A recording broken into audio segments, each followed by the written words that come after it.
Property owner ka ba? Listen to this. Hindi lahat na nagpapababa ng property value mo ay obvious. Yung iba, tahimik lang.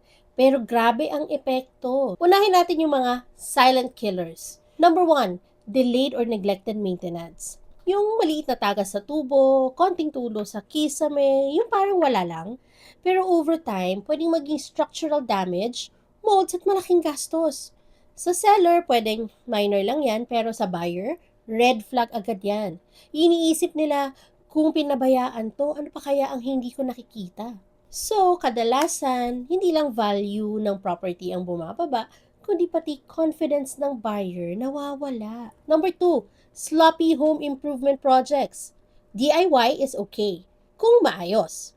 Pero kapag tabingi ang tiles, exposed ang wiring, or halatang minadali, hindi nila nakikita na nakatipid ka.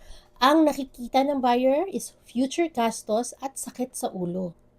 Ang resulta, lower offers. At ito pa lang yung first two silent killers natin. Sa next part of this series, pag-uusapan naman natin yung areas na pinaka-judge ng buyers.